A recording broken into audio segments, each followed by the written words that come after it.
What's going on, guys? Kenji Cards here, coming at you with a first place Mekknight Ignister deck profile. I took this deck, or this list, to a couple side events this past weekend, which was the Remote Duel YCS, one of which I was able to win out all 3 games and win a mat. My matchups were round 1 against Tri-brigade. My opponent was late, so he ended up getting a round 1 loss.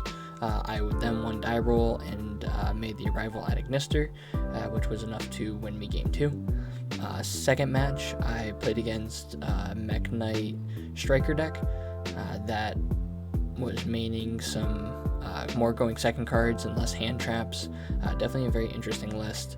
I was able to OTK, or actually I made towers first turn, won die roll, made towers, he scooped. Second game, he made me go second and he went first, which was weird. I definitely planned on going first against Mekknight striker. I believe he set a Widow Anchor and passed. It was a very weak hand, and basically I was able to access code OTK that next turn. Then last game, game 3, I played against a virtual world player, very good player.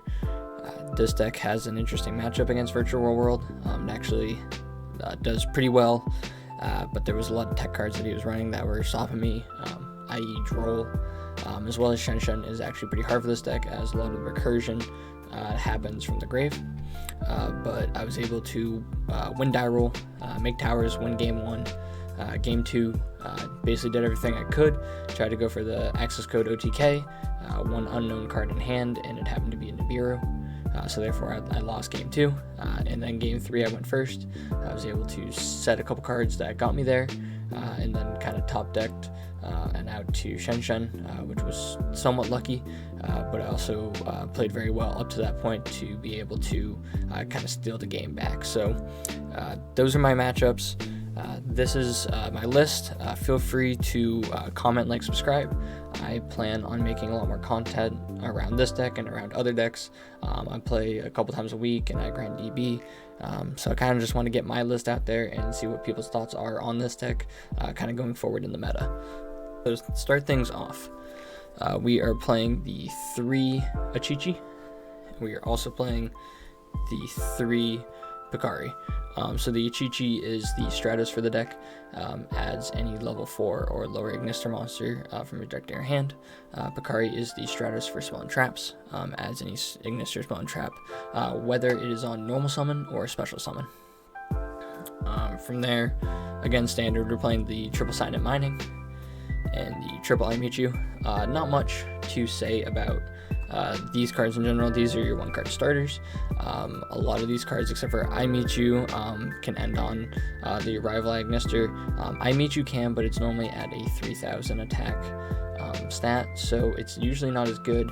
Hopefully you see 2 of these cards in tandem, which gives you enough gas to be able to play through most hand traps, except for, of course, Droll and Nibiru. So that's pretty standard.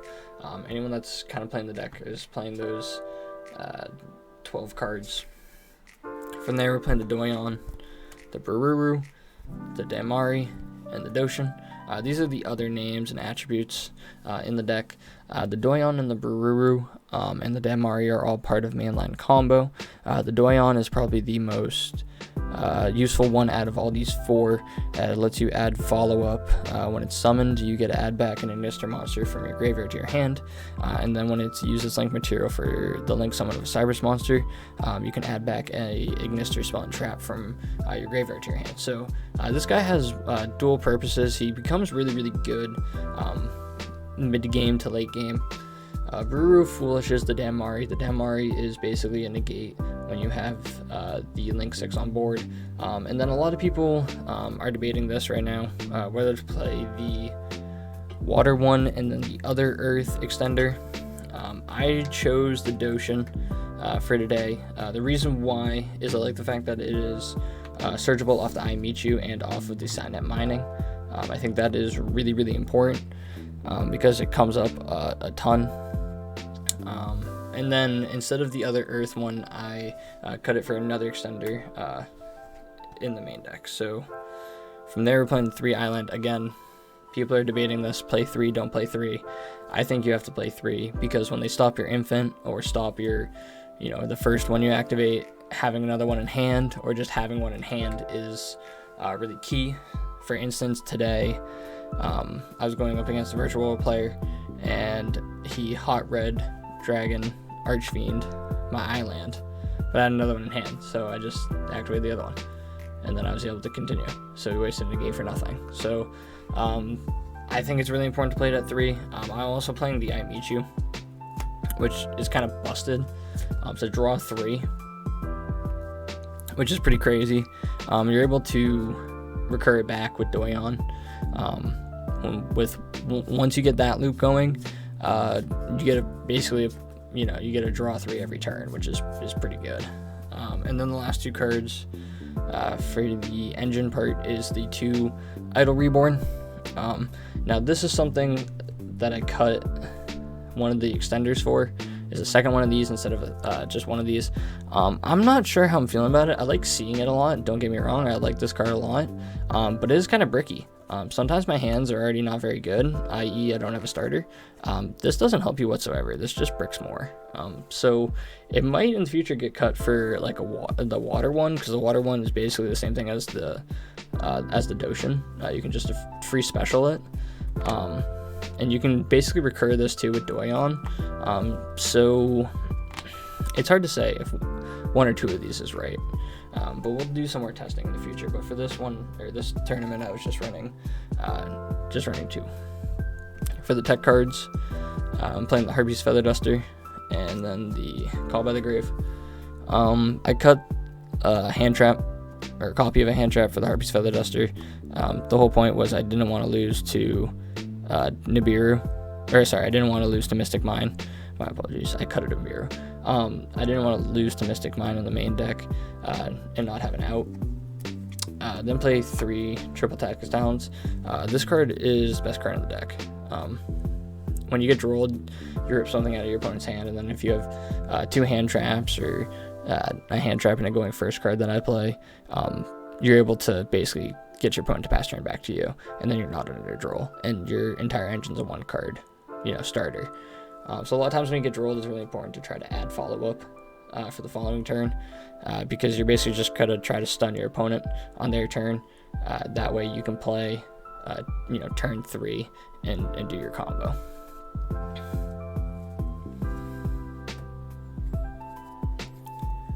Then playing 3 Ash Blossom, 3 Imperm, 2 Nibiru, and then the meta call that I made was Phantasme.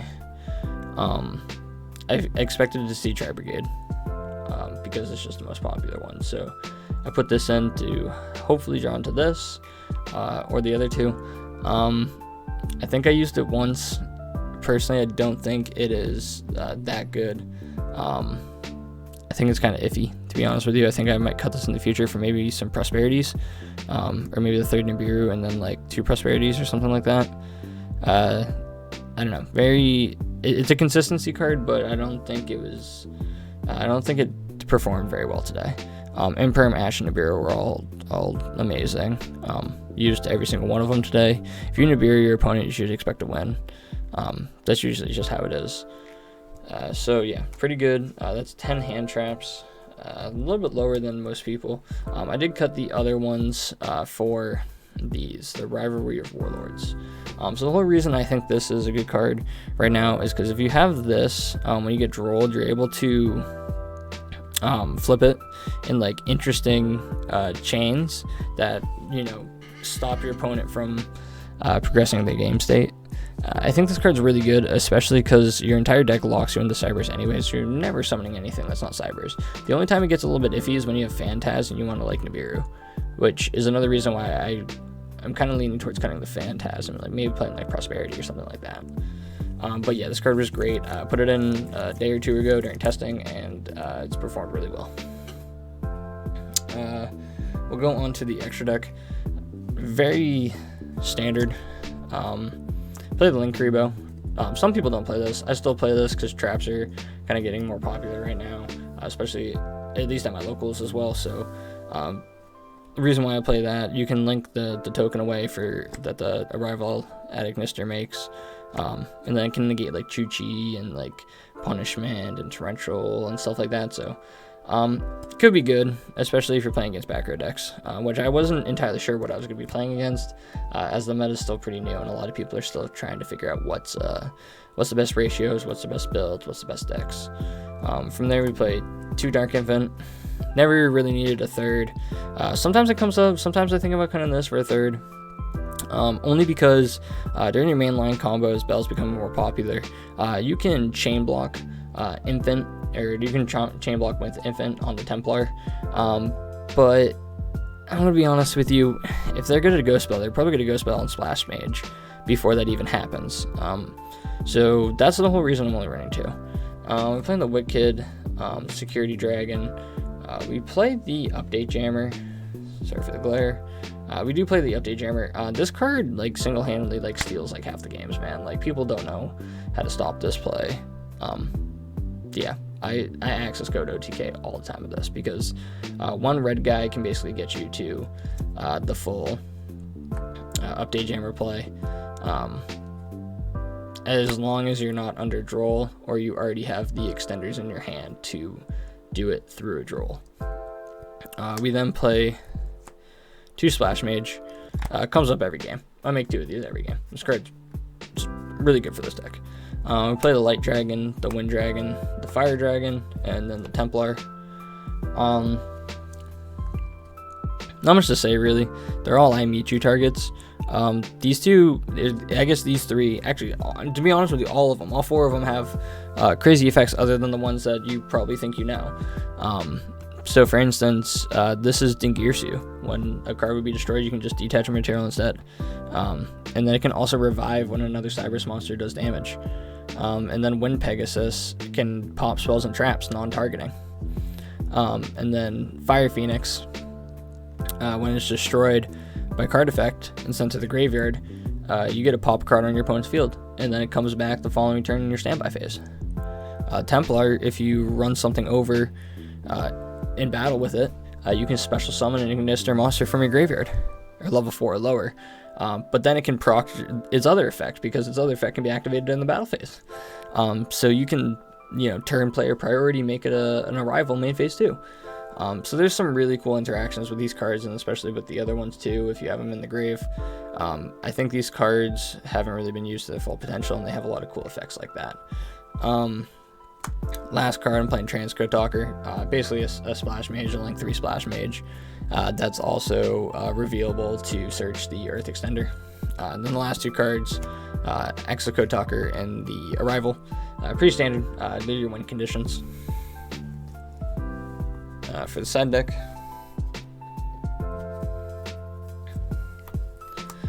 playing your 3 Droll.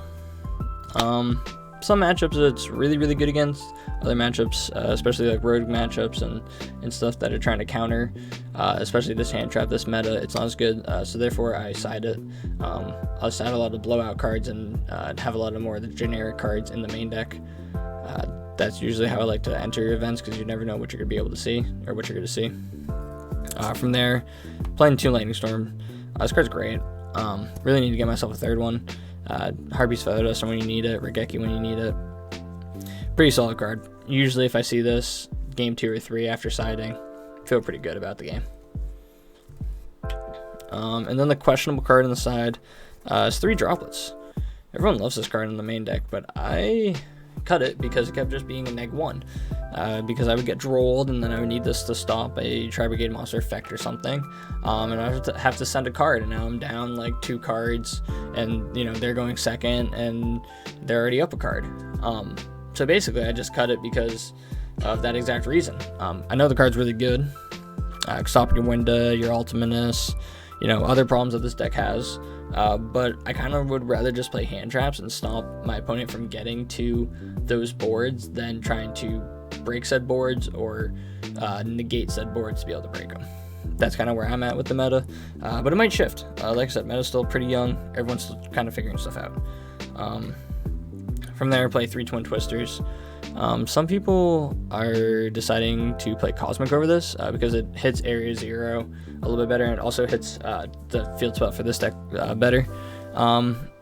I might decide to do it in the future, but for right now, Prank Kids is the thing, and a lot of times they sent Pandemonium and like one other spell and trap, so if you have Twin Twister, it's almost a guarantee to hit the Pandemonium in the standby phase, and I do play a decent amount of Prank Kid players kind of on a weekly basis, so I kind of leave it in there for that, but in the future, might think about Cosmic, as the Banish is definitely, could be better in some matchups.